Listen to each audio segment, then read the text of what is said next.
Presenting Superman. Up in the sky, look. It's a bird. It's a plane. It's Superman. And now, Superman. When we last left Superman, he had arrived in Denver as Clark Kent, news reporter, to investigate a strange and deadly plot against the railroad to the west. He had been able to prevent the Continental Limited from being swept into a canyon by a rock slide, but now the unknown force is directed against the Silver Clipper, a crack train of the West Coast Railway. Mysterious messages have warned that the Clipper due to leave Denver at sundown will never arrive in Salt Lake City. Morning newspapers have carried Kent's story of the rock slide. And while railroad officials and government men searched desperately for clues, Kent himself walked briskly towards the Great Central Station for a conference with the divisional superintendent. But, meanwhile, the plot moves on.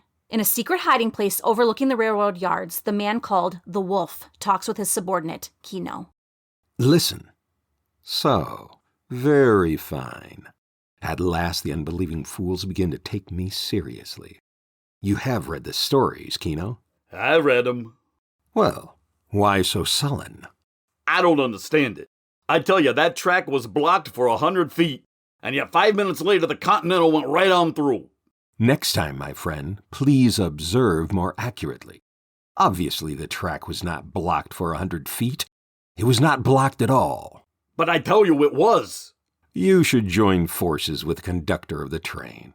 She swears that a tremendous figure in blue tights and a red cape appeared from nowhere, replaced the missing rails, cleared away tons of rock, and made a safe passage for the train. All in a matter of minutes. Oh, yes, and she is now confined to the city hospital, that conductor, for observation. Yeah, well, I tell you, I seen the same thing myself. That will do, my friend. We have no time for pipe dreams. You were deceived by shadows. And now, listen, there's work to do. I'm listening. I note that the story is signed by that newspaperman, Clark Kent, the one who was on the train. Well, I told you about him. I should like to be better informed. That fellow seems to know a great deal. How he knows, I have no idea, but he does. Also, I have checked up on him. He was assigned to cover the story back east and seems to have arrived out here incredibly soon. Must have flown. Undoubtedly, but that's neither here nor there. Do you know where he is now? I did what you told me. I trailed him. He left his hotel to go see the divisional superintendent of the railroad. Did he? How lucky. Lucky? We'll kill 2 birds with 1 stone. We've got them on the run. They're worried, Kino, and frightened. I hope you're right. They don't know which way to turn or what to believe. They'd like to keep the Silver Clipper in Denver tonight, but they don't dare. They don't dare, Kino. They can't admit they're terrified. And wait till they get my telegram. Telegram? Can you dress up like a messenger, Kino? Huh? Uniform and so on? Oh, sure. Excellent. Excellent. You will put on your fake uniform and take this wire, also fake, to the superintendent. Now? At once. If you have luck, you'll find him with Mr. Clark Kent. You will also find, I think, that he is trying to locate a missing engine, Kino. Missing engine? Just so. If he finds it, I'll eat it. Huh? Never mind. Get your uniform on, Kino. Deliver the telegram personally. And bring back as much of a conversation as you can. You understand? Now, where's that conductor's story? Quite the funniest reading I've seen this week. A Superman, huh? Appearing out of nothing. Well.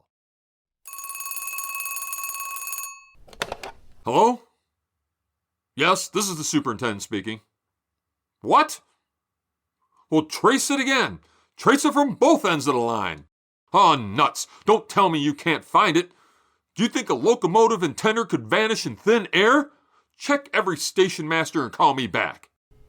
I'm sorry. Mr. Kent? Oh, that's all right.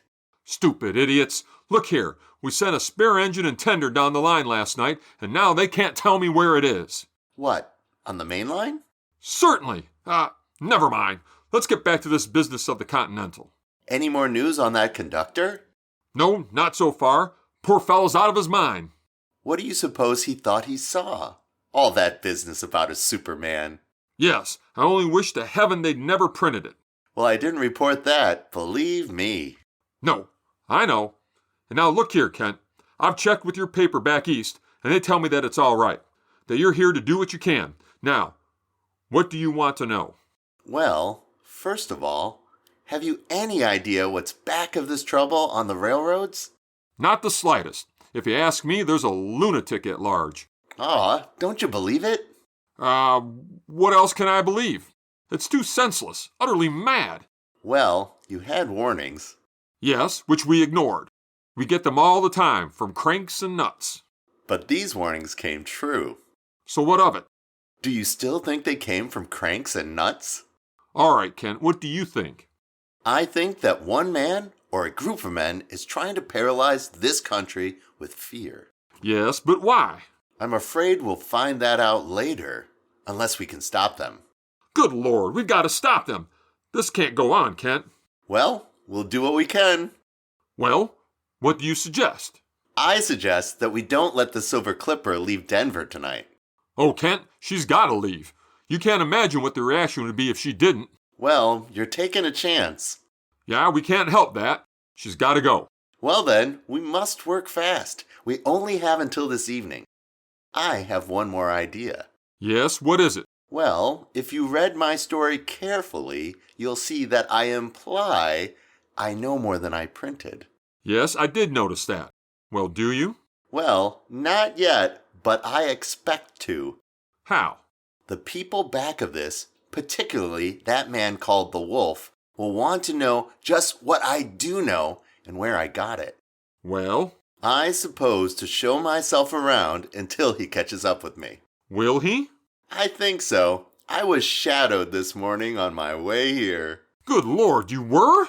So I think he and his friends are just waiting their chance, and I'm gonna give it to them.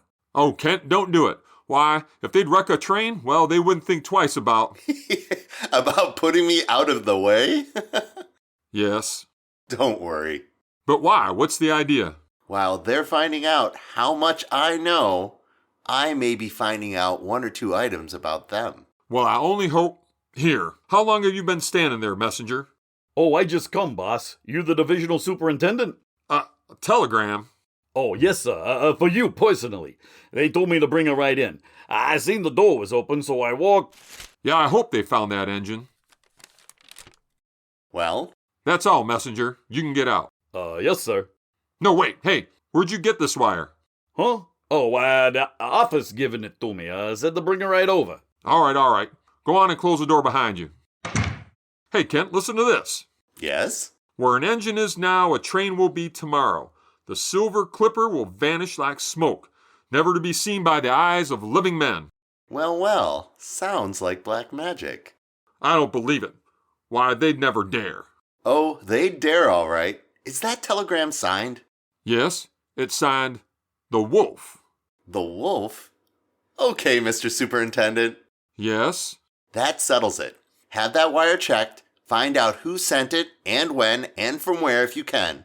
My guess is you'll discover it's faked. I wish we held that messenger. Well, Kent, what are you going to do? Just what I said I'd do. Put myself in the hands of the wolf and see who wins.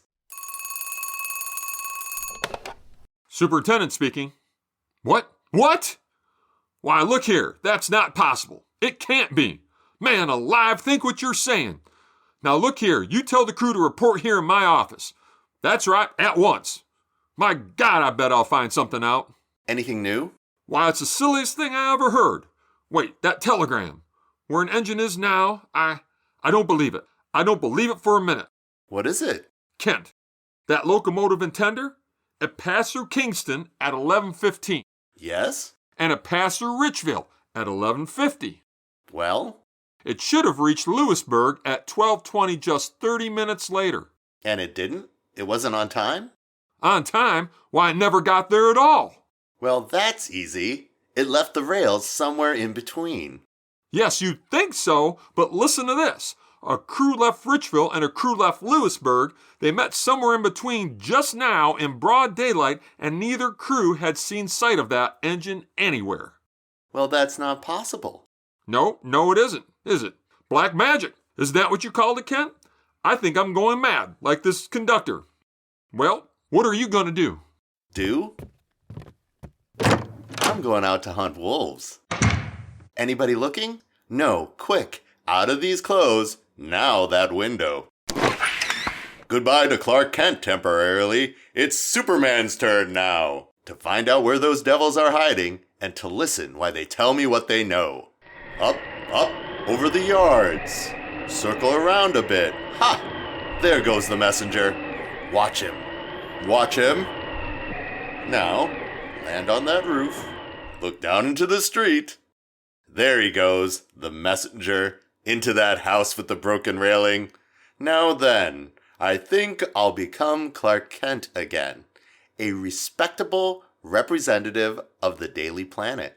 I'll just walk casually down the street and see what happens. Down we go. So, he thinks you'll find out one or two little items about us, huh, Kino? Yeah, that's what he said, before they saw me standing there. I think I should like to question that young man on various angles of the so interesting story he wrote for this morning's paper. What are you doing by the window? Hey, down there! Down there on the street, look! Huh? What is it? It's him! Walking right up to the house! What? That? Is that Clark Kent? How did he know where to find me? Who told him? I don't know. Hey, don't look at me like that. How did he know which way to take to get down here? Hey, search me, boss. He knows too much. How does he know? Quick, Kino, downstairs.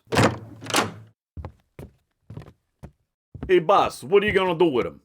There's a vault below us, Kino, steel-lined and soundproof, with various devices to bring out information. You're gonna take him where? For a time, for a little conversation, my friend. Stop. Look through the peephole. Is he coming? Yeah, right this way. Hey, wait a minute. Is anyone else in the alley? Nah, it's empty. Here he comes. We'll jump out and grab him, huh? All right. Be ready with your blackjack. Now! Hey, where you going? Quick, Kino. Let him have it. Hey, what's the big deal? Come on, jump it, boss. Inside, with him quick. Come on, you. No hanging back. Ah, good work, Kino, good work. Down the iron stairway. Quick. Someone may have heard us. He's trying to hang back. I'll fix him. Here we are. Shove him inside. Now, close the door. Now then, Mr. Clark Kent, the time has come for a little talk. Kino, my friend, you may prepare the aids to conversation. Clark Kent in the power of the wolf. Or is the wolf all-unknowing in the power of Superman? And meanwhile, where's the missing engine? Excitement, thrills, suspense. Tune in and follow the story. And remember, be with us again for the next thrilling installment of Superman. Up in the sky, look. It's a bird! It's a plane. It's Superman. Superman is a copyrighted feature appearing in Action Comics magazine. The Fenton Village Players thank you for listening to the WFVP radio broadcast series. This fourth episode of The Adventures of Superman, Clark Kent Captured by the Wolf, originally aired on February 19th, 1940. Our recreation of that episode featured the voices of Nadja Terrell as the announcer, Stephen Shelton as Keno Carter, Bart Berger as the Wolf, Mike Olson as the Superintendent, and Seppi Yoon as Superman. To learn more about our series, visit www.fentontheater.org.